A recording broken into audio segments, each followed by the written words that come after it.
Assalamualaikum warahmatullahi wabarakatuh. Kami dari kelompok 4 dengan saya Satria Habibi Muhammad Ramadan dengan NIM 1601625162.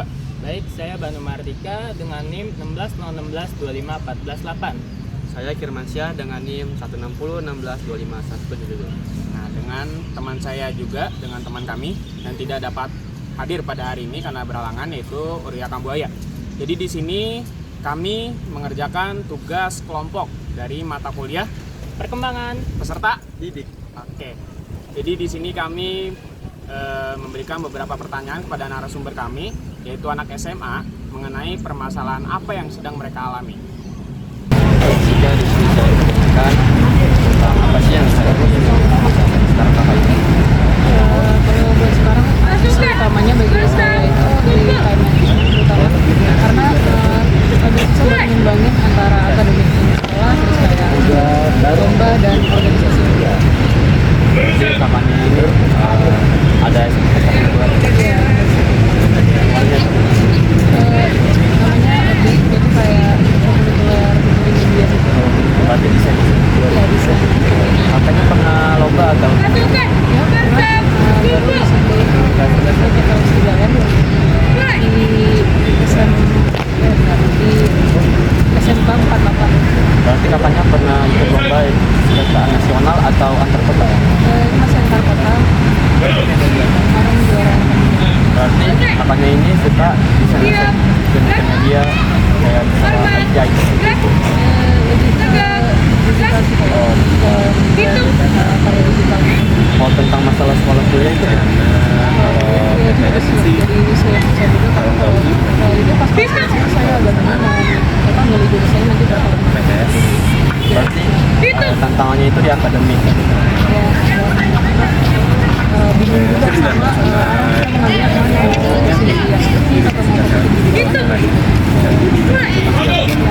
Oke, di sini saya akan menjawab tentang solusi anak SMA non akademik pada desain, dengan akademik dan mengajar kuliah. Solusinya untuk siswa SMA non akademik adalah tetap memperbaiki kemampuan akademik dasar agar tidak tertinggal, sekaligus mengembangkan bakat dan keterampilan yang dimiliki seperti olahraga, seni, atau bidang lainnya. Siswa juga dapat mengikuti lomba, pelatihan, atau sertifikat untuk meningkatkan prestasi sebagai bakal masa depan, termasuk peluang melanjutkan pendidikan melalui jalur prestasi. Sementara itu, siswa akademik yang mengajar kuliah tidak hanya perlu fokus pada nilai tinggi, tetapi juga harus mengembangkan soft skill seperti komunikasi, kerjasama, dan kemampuan berpikir kritis melalui organisasi atau kegiatan lainnya. Hal ini yang penting agar mereka siap menghadapi tantangan dan perguruan dan dunia kerja. Dan kesimpulan dari saya, baik siswa akademik maupun akademik perlu menyimpangkan antara pengetahuan dan keterampilan, serta mengenali potensi diri agar dapat meraih kesuksesan sesuai jalurnya. Terima kasih. Saya boleh meminta waktunya sedikit untuk menjadikan siapa namanya? Apa Pak? Tommy menjadikan narasumber bagi kami di objek kali ini. Apakah boleh? Boleh. Boleh saya bertanya satu perihal? Ya, boleh. Masalah apa sih yang Kakak Tommy hadapi di masa SMA sekarang ini?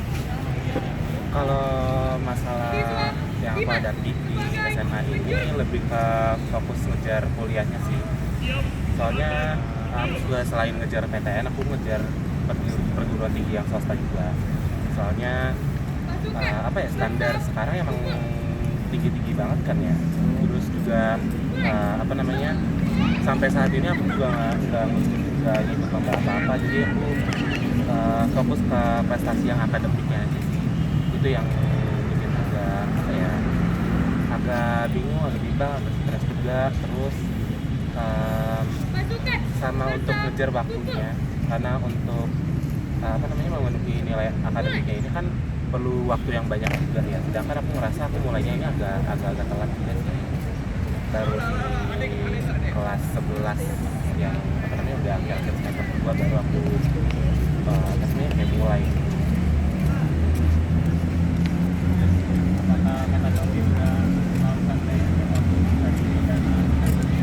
Untuk manajemen waktu aku udah mulai coba untuk menerapkan sih, soalnya aku juga sekarang udah ikut bimbel, dan dari bimbel itu dengan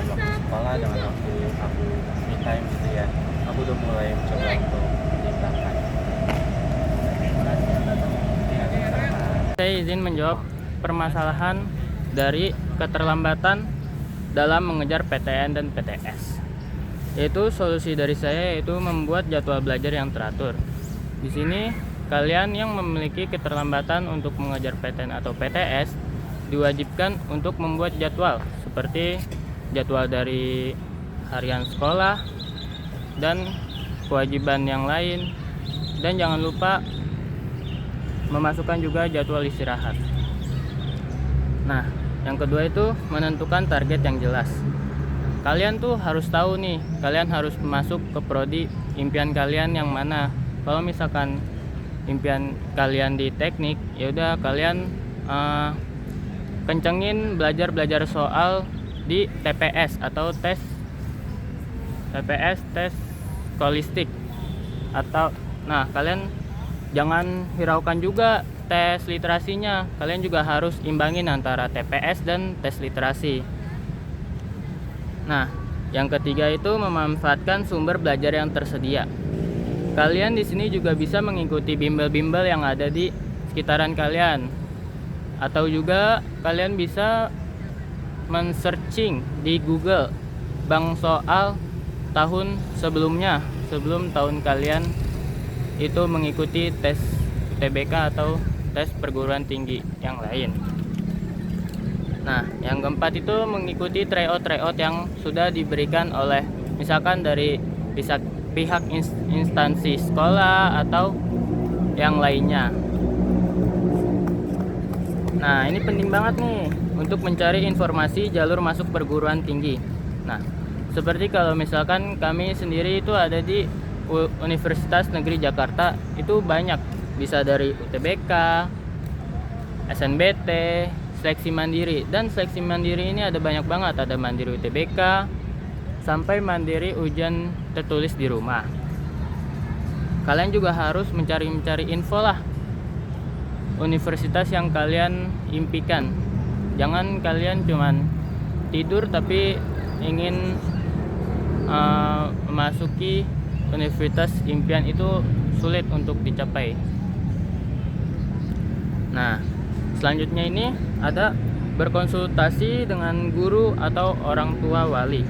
Nah, ini juga penting nih, kita tuh berdiskusi lah antara pertama dengan orang tua kita dulu. Orang tua kita tuh bisa jadi orang tua kita tuh memiliki saran lebih baik daripada diri kita sendiri. Misalkan seperti saya ingin menjadi kedokteran hewan di IPB, tapi ibu saya menyuruh saya untuk di UNJ aja karena ibu saya itu lulusan IKIP dulu. Nah, ya udah saya mengikuti arahan dari ibu saya.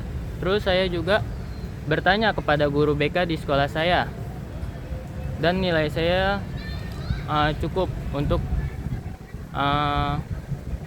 masuk di perguruan Universitas Negeri Jakarta.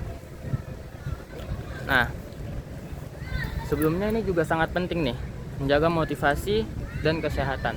Karena kalau kita sudah down sebelum melakukan tes, itu kita akan sulit ke depannya, atau mengerjakan tes tersebut akan sulit. Jadinya kita harus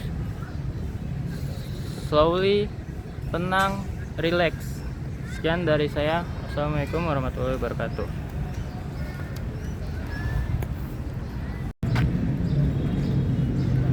Oke. Buru. Oke. Perkenalkan dulu kakak dari mana? Perkenalkan, nama saya Raini dari sekolah SMA salah satu di Jakarta. Oke. Nah, di sini saya ingin bertanya nih kak, permasalahan apa yang sedang kakak alami di SMA gitu? Terutama kan sekarang lagi pada ngejar PTN ya, mungkin apa permasalahan yang mungkin ada waktu atau apa? Kalau permasalahan ya, mungkin kalau karena sekarang saya kelas 12, lebih ke masalah waktu, gimana supaya bisa gak stres sama ngejar universitas. Waktu itu kelas 11 saya belajar supaya nilai saya bagus buat dapetin eligible, supaya bisa dapat kesempatan SNBP. Tetapi ternyata saya gagal SNBP.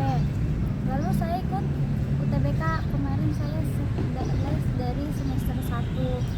kelas 12. Sekarang kan udah ini ya, udah selesai, udah lulus, cuman belum dapat universitas. Ini sih tugas les itu bagi waktunya benar-benar susah karena harus fokus kan supaya nilainya bagus, terus les untuk UTBK. Nah, tapi pengumumannya belum ada. Udah. Nah, mungkin kalau emang UTBK nanti nggak lolos, saya persiapan untuk mandiri. Terima kasih Kak Ois atas jawabannya. Aneh ah. Oke, baik. Jadi di sini saya ingin memberikan jawaban dari pertanyaan yang tadi saya berikan kepada kakak tersebut. Jadi di sini jawabannya itu permasalahan utama siswa SMA dalam manajemen waktu adalah sulit membagi waktu antara belajar, tugas, organisasi, pergaulan, dan media sosial. Nah, solusinya itu membuat jadwal kegiatan. Jadi mereka bisa membagi waktu apa yang mereka prioritaskan sehingga mereka tidak terburu-buru dalam membagi waktu. Jadi manajemen waktu ini sangat berfungsi untuk anak-anak SMA saat ini karena mereka sangat terbagi waktunya, apalagi tugas saat ini lebih banyak kerja kelompok seperti itu. Dan semua anggota kelompok belum tentu memiliki waktu yang sama, sehingga manajemen waktu ini sangat diperlukan untuk anak SMA saat ini. Apalagi mereka sedang mengejar PTN. Nah, membagi waktu antara sekolah maupun bimbel dan mengerjakan prestasi itu sangat sulit. Jadi, mereka harus membuat jadwal, membuat rundown dirinya sendiri, itu seperti apa dan bagaimana. Misal, pagi sampai siang mereka sekolah, siang sampai sore mereka bimbel atau les, dan malam atau hari liburnya baru mereka mengejar prestasi, seperti itu. Mungkin itu saja yang dapat saya sampaikan.